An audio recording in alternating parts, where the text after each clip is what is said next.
Hello friends, എല്ലാവർക്കും good morning. അപ്പോൾ എല്ലാവർക്കും ഇന്നത്തെ ഒരു തകർപ്പൻ വിശേഷത്തിലേക്ക് തന്നെ സ്വാഗതം. അങ്ങനെ ഗീതു ഗോവിന്ദനെ കൊണ്ട് മുകളിലേക്ക് കയറാൻ ശ്രമിക്കുക. എത്ര ശ്രമിച്ചിട്ടും പറ്റുന്നില്ല. എൻ്റെ കണ്ണാ, എന്തോ, അയ്യോ, ഞാൻ വിളിച്ചത് ഈ കണ്ണനെയല്ല, സാക്ഷാൽ ഗുരുവായൂരപ്പനെയാ. എൻ്റെ ഭഗവാനെ കൃഷ്ണ, എന്നാ അങ്ങനെ വിളിക്കണം, അല്ലാതെ എൻ്റെ പേരെടുത്ത് ഭഗവാനെ വിളിക്കരുത്. ഭഗവാന്റെ പേരല്ലേ നിങ്ങൾക്ക് ഇട്ടത് എന്നൊക്കെ പറഞ്ഞ് ഗീതു ഇങ്ങനെ താങ്ങി പിടിച്ചോണ്ട് വരിക. അപ്പോഴേക്കും രേഖയും രഞ്ജും കൂടെ വരികയാണ്. അതെ, ഞങ്ങൾ പറഞ്ഞാലൊന്നും ഗോവിന്ദേട്ടൻ നന്നാവില്ല എന്നറിയാം. അതുകൊണ്ടാണ് ഗീതുവിനെ വിളിച്ച് ഈ കാര്യം പറഞ്ഞത്, വീഡിയോ സഹിതം അഴിച്ചുവിട്ടതും. അത് കേട്ടതും ഓഹോ, ഒറ്റയ്ക്കായി കുടിച്ച് സന്തോഷിച്ചുകൊണ്ടിരുന്ന എന്നെ ഇങ്ങനെ ഒരു ഇതിലാക്കിയത് നിങ്ങൾ രണ്ടുപേരുമാണല്ലേ ദുഷ്ടകൾ എന്നും പറഞ്ഞുകൊണ്ട് ഗോവിന്ദ് അങ്ങനെ പാട്ടും പാടി ആടിയിട്ടൊക്കെ നിൽക്കുക.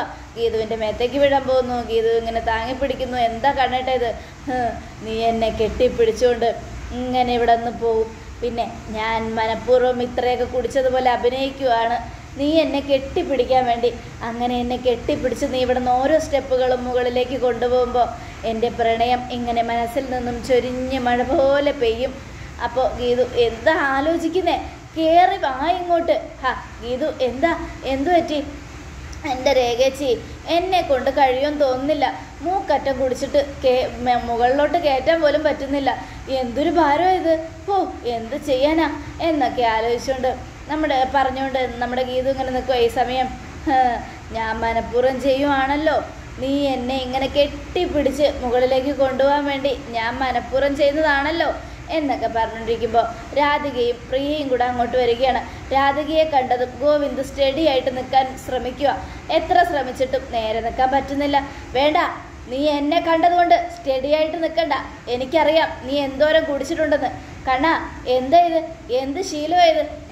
ഇതെന്താ ഒന്നും മനസ്സിലാവുന്നില്ലല്ലോ. നോക്ക് പ്രിയെ, നീ മുമ്പൊക്കെ ഇവിടെ ഉള്ളപ്പോൾ നിന്റെ ഏട്ടന് ഇങ്ങനൊരു അവസ്ഥ ഉണ്ടായിരുന്നോ?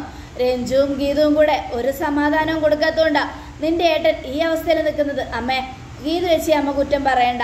എനിക്കറിയാം ഗീതു ചേച്ചിക്ക് ഏട്ടനെ വരച്ച വരയിൽ നിർത്താൻ നന്നായിട്ട് അറിയാം. അതെനിക്ക് നന്നായിട്ട് അറിയുന്ന കാര്യമാണ്. പക്ഷേ രഞ്ജു, നീ വന്നതുകൊണ്ടാണ് എൻ്റെ ഏട്ടന് ഒരു മനസ്സമാധാനം ഇല്ലാത്തത്. നീ ഉള്ളതുകൊണ്ടാണ് എൻ്റെ ഏട്ടന് സമാധാനം ഇല്ലാതെ ഇങ്ങനെ മൂക്കറ്റം കുടിക്കുന്നത്. എല്ലാത്തിനും കാരണക്കാരി നീയാ. അങ്ങനെയുള്ളപ്പോൾ ഞങ്ങളുടെ വീട്ടിൽ നിന്നൊന്ന് ദയവ് ചെയ്ത് പോയി തരാമോ?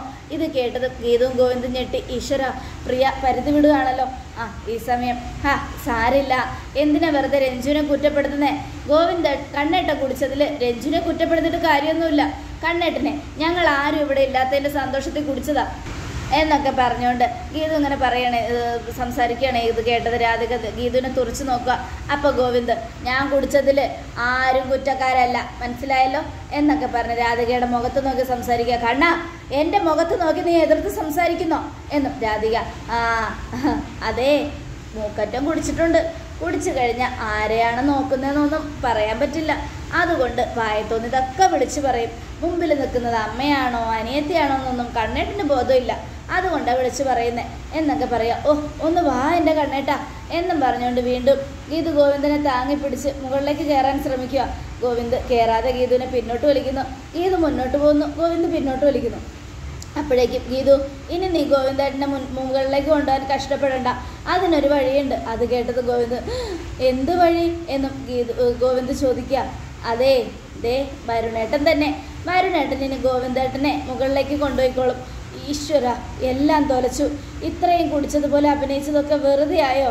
ഇവളെന്നെ കെട്ടിപ്പിടിച്ച് മുകളിലേക്ക് കൊണ്ടുപോകാൻ വേണ്ടിയാ ഞാൻ ഇത്രയും അഭിനയിച്ചത്. അവനെങ്ങാനും വന്ന് അവനെ ചവിട്ടിക്കൊല്ലും എന്നും പറഞ്ഞുകൊണ്ട് ഗോവിന്ദ് ഇങ്ങനെ നിൽക്കുക. അപ്പോഴേക്കും വരുൺ ഓടി വരിക. എന്താ രേഖയെ, എന്താ എന്നെ വിളിച്ചത്? വരുണേട്ടാ, ഗോവിന്ദേട്ടൻ നന്നായിട്ട് കുടിച്ചിട്ടുണ്ട്. ഗോവിന്ദേട്ടനെ മുകളിലേക്ക് എത്തിക്കണം, അതിന് വരുണേട്ടൻ സഹായിക്കണം. അത്രയേ ഉള്ളൂ.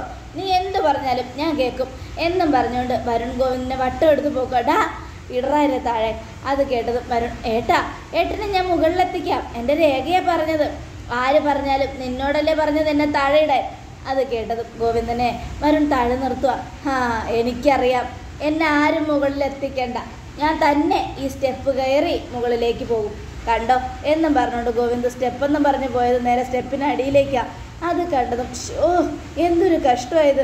എൻ്റെ കണ്ണേട്ടാ, വരുണേട്ടനോടൊപ്പം ഒന്ന് പോ, എനിക്ക് പറ്റുന്നില്ല നിങ്ങളെ താങ്ങി പിടിച്ചുകൊണ്ട് പോകാൻ. അത് കണ്ടതും കേട്ടതും ഗോവിന്ദ് വരുണിൻ്റെ കൂടെ അങ്ങ് പോവുക. പാട്ടും പാടി മുകളിലേക്ക് പോകുമ്പോൾ ഗീതുവിനെ നോക്കി കണ്ണടച്ചുകൊണ്ടാണ് പോകുന്നത്. അത് കണ്ടതും ഗീതു ഇങ്ങേർക്ക് ഇത് എന്താ പറ്റിയേ എന്നൊക്കെ ആലോചിച്ചുകൊണ്ട് ഇങ്ങനെ നിൽക്കുവാണ്. ഈ സമയം എന്തായാലും ഗോവിന്ദേട്ടനെ ഇങ്ങനൊരു അവസ്ഥയിൽ കാണുമ്പോൾ നല്ല രസമുണ്ട്. പക്ഷേ ഇത്രയൊക്കെ കുടിച്ചിട്ട് മൂക്കറ്റം കുടിച്ച് ഇങ്ങനെ തലകീഴായി നിൽക്കാനും മാത്രം എന്ത് സങ്കടമാണാവോ ഗോവിന്ദേട്ടൻ്റെ മനസ്സിലുള്ളത് എന്നൊക്കെ പറഞ്ഞുകൊണ്ട് അവരും മൂന്നുപേരും മുകളിലേക്ക് പോവുകയാണ്. ഇത് കണ്ടത് രാധിക, കണ്ടല്ലോ നീ പറഞ്ഞിട്ട് ആർക്കും ഇവിടെ ഒരു വിലയില്ല, നിന്നെ ആർക്കും വേണ്ട, നിന്റെ ഏട്ടൻ പോലും നിന്നെ തള്ളി പറഞ്ഞിട്ട് പോവുക, കണ്ടില്ലേ ആരെങ്കിലും നിന്നെ സ്നേഹിക്കുന്നുണ്ടോ പ്രിയെ എന്നൊക്കെ പറഞ്ഞ് പ്രിയയുടെ മനസ്സ് മാറ്റുകയാണ്. ഇത് കേട്ടത് പ്രിയയ്ക്ക് ഭയങ്കര സങ്കടമായി. ഈശ്വര, എൻ്റെ ഏട്ടന് എന്നോട് സ്നേഹമില്ലേ, ഞാൻ രഞ്ജുവിനെ പറഞ്ഞത് ഏട്ടന് ഇഷ്ടപ്പെട്ടില്ലേ എന്നൊക്കെ ആലോചിച്ചുകൊണ്ട് ആകെ സങ്കടപ്പെട്ട് പ്രിയ ഇങ്ങനെ ഇരിക്കുക. ഈ സമയം പിന്നീട് മുകളിലാണ് കാണിക്കുന്നത്. വരുൺ നമ്മുടെ ഗോവിന്ദനെ മുറിയിലെത്തിച്ചു. ഇനി വിട്ടേക്ക് ഗോവിന്ദേട്ട, സോറി വരുണേട്ട. അല്ല എന്താ ഗീതു, നിനക്ക് നല്ല ടെൻഷൻ ഉണ്ടല്ലേ? ഇങ്ങനൊരു സാധനം എൻ്റെ തലയിലായതിനു ശേഷം തുടങ്ങിയ ടെൻഷനല്ലേ? ഇതെൻ്റെ തലയിലായതിനു ശേഷം എന്നും കാളരാത്രിയാ എന്നും ഗീതു. അത് കേട്ടതും ഗോവിന്ദേട്ടനെ വഴക്ക് പറയാൻ കിട്ടുന്ന ഒരവസരവും നീ പാഴാക്കണ്ട ഗീതു, നന്നായിട്ട് വഴക്ക് പറഞ്ഞോ. ഒന്ന് പോയെൻ്റെ രേഖച്ചി. അതെ, ഗോവിന്ദേട്ടനെ നന്നായിട്ട് കുളിപ്പിച്ച് കിടത്തി ഉറക്ക്. എനിക്ക് പറ്റില്ല, തണുപ്പത്ത് കുളിക്കാൻ എനിക്ക് പറ്റില്ല, നല്ല തണുപ്പുണ്ട് എന്നും നമ്മുടെ ഗോവിന്ദ്. അത് കേട്ടതും നിങ്ങളെ തണുപ്പത്ത് കുളിപ്പിക്കുകയല്ല, ഒരു 10-20 കുടം വെള്ളം കൊടുത്തിയാൽ നിങ്ങളുടെ തലവഴി ഒഴിക്കും, കണ്ടോ പച്ച വെള്ളത്തിലാണ് ഞാൻ നിങ്ങളെ കുളിപ്പിക്കാൻ പോകുന്നത്. അയ്യോ ഗീതു വേണ്ട, വേണം, നിങ്ങൾ കുളിക്കണം, കുളിച്ചേ മതിയാവും, നിങ്ങളെ ഞാൻ കുളിപ്പിക്കും എന്നൊക്കെ പറഞ്ഞുകൊണ്ട് ഗീതു ഇങ്ങനെ ഇതാക്കിക്കൊണ്ടിരിക്കുക. ഈ സമയം രേഖയും രഞ്ജുവും കൂടെ എന്നാൽ പിന്നെ ഞങ്ങളങ്ങോട്ട് പോട്ടെ, ഗുഡ് നൈറ്റ് രേഖച്ചി, ഗുഡ് നൈറ്റ് എന്നും പറഞ്ഞുകൊണ്ട് പറയണം. അത് കേട്ടതും നമ്മുടെ ഗോവിന്ദ് ഗുഡ് നൈറ്റ് ഗീതു.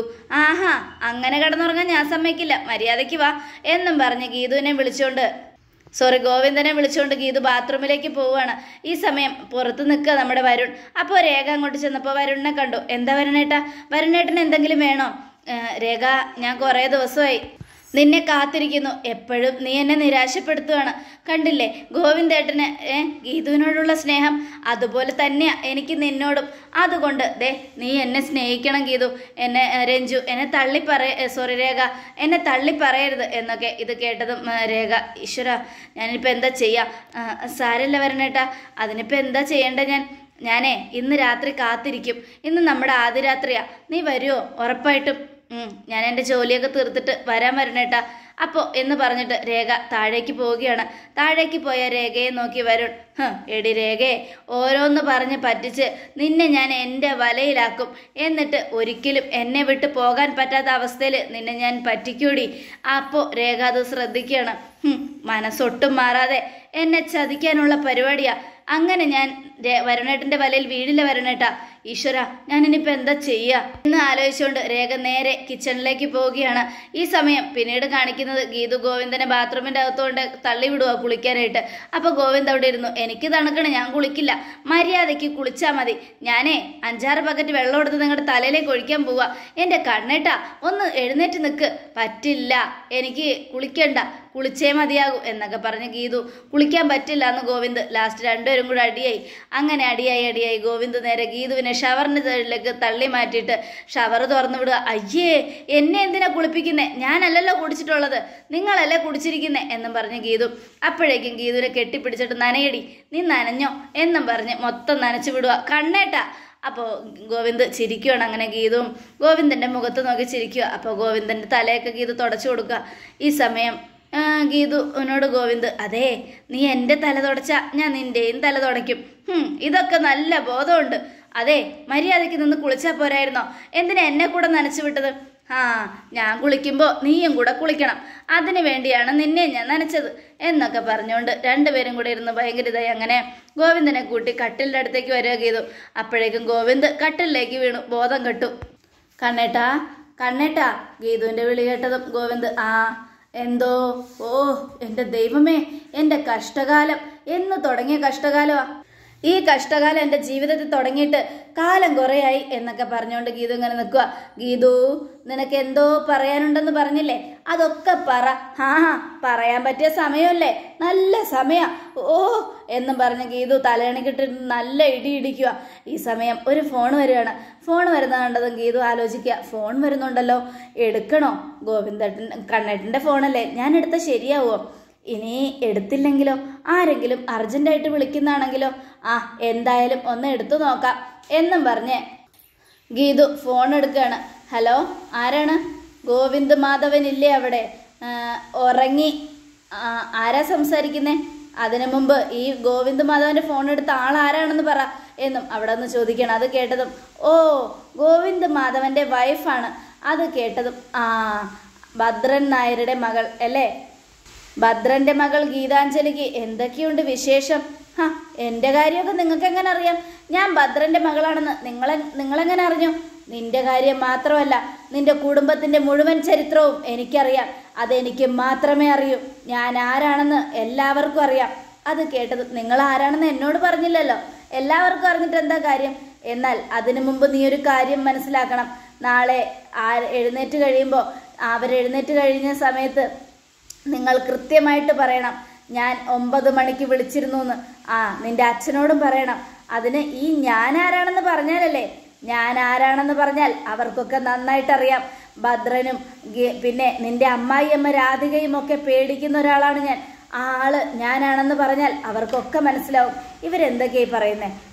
ഒരു പിടിയും കിട്ടുന്നില്ലല്ലോ. എന്നാ വെക്കട്ടെ, ഗുഡ് നൈറ്റ് എന്നും പറഞ്ഞുകൊണ്ട് അനാർക്കലി ഫോൺ കട്ട് ചെയ്തു.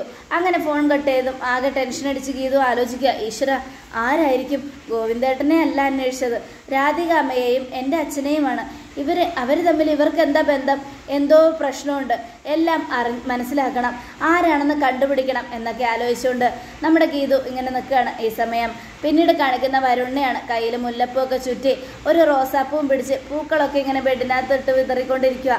എടി രേഖേ, ഇന്നത്തോടെ നിന്റെ എല്ലാ അഹങ്കാരവും ഞാൻ അവസാനിപ്പിക്കോടി.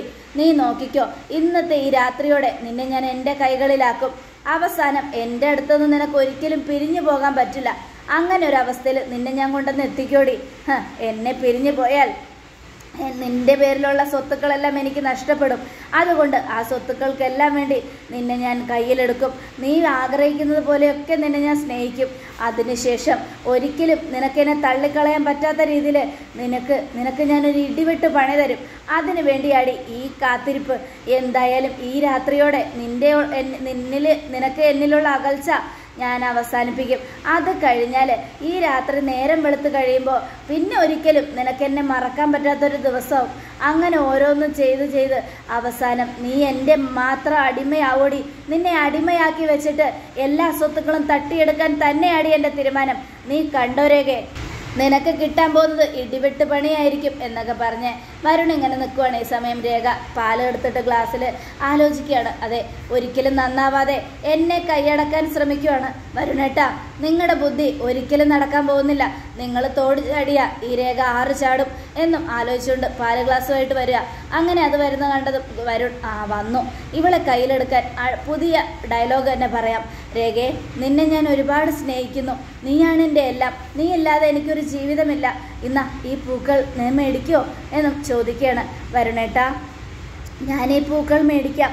വരുണേട്ടൻ്റെ സ്നേഹം ആത്മാർത്ഥമാണെന്ന് എനിക്ക് വിശ്വാസമായി.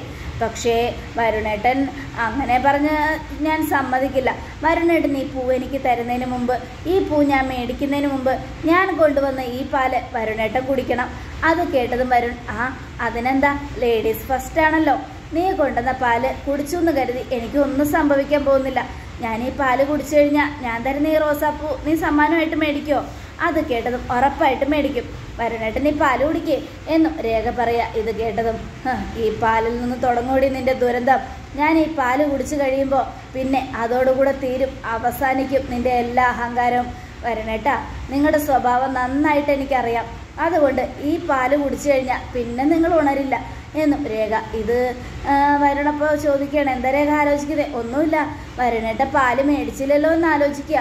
അതിനെന്താ, ഇന്നാ ഇങ്ങുകൊണ്ടാ എന്നും പറഞ്ഞുകൊണ്ട് വരുണ പാല് മേടിക്കുകയാണ്. എന്നിട്ട് ഒറ്റ വലിക്ക് കുടിച്ചുകൊണ്ടിരിക്കുക. ഇത് കണ്ടതും രേഖയൊന്ന് ചിരിച്ചു. എല്ലാം സ്വത്തുക്കളും തട്ടിയെടുക്കാൻ തന്നെ കൈക്കലാക്കി പറ്റിക്കാൻ ശ്രമിച്ച വരുണിന് ഇടിവെട്ട് പണി പാലിൽ കൊടുത്തുകൊണ്ട് നമ്മുടെ രേഖയുടെ തകർപ്പൻ പ്രകടനമാണ് പ്രേക്ഷകരെ. അതെ, പാലിൽ ഉറക്ക ഗുളിക കലർത്തിയാണ് നമ്മുടെ രേഖ വരുണിന് കൊടുത്തിരിക്കുന്നത്. വരുണിൻ്റെ എല്ലാ ആഗ്രഹങ്ങളും തട്ടിത്തെറിപ്പിച്ച് സ്വത്തുക്കൾ കിട്ടണമെന്നുള്ള വരുണിൻ്റെ വ്യാമോഹവും ഇല്ലാതാക്കി രേഖ ബുദ്ധിപൂർവ്വം പെരുമാറുകയാണ്. അത് രേഖയ്ക്ക് നന്നായിട്ടറിയാം ഒരിക്കലും വരുൺ മാറില്ല എന്ന്. ഇനി എന്തൊക്കെയാണ് സംഭവിക്കാൻ പോകുന്നതെന്ന് കാത്തിരുന്ന് തന്നെ കാണാം. അനാർക്കലിയുടെ ഫോൺ കോൾ നമ്മുടെ ഗീതുവിൻ്റെ ഉറക്കം കെടുത്തിയിരിക്കുകയാണ്. ഇനി എന്തായിരിക്കും സംഭവിക്കുന്നതെന്ന് മിസ് ചെയ്യാതെ തന്നെ കാത്തിരിക്കുക. എല്ലാവർക്കും ഒരിക്കൽ കൂടെ നല്ലൊരു അടിപൊളി ശുഭദിനം തന്നെ ആയിക്കോട്ടെ. Thank you friends.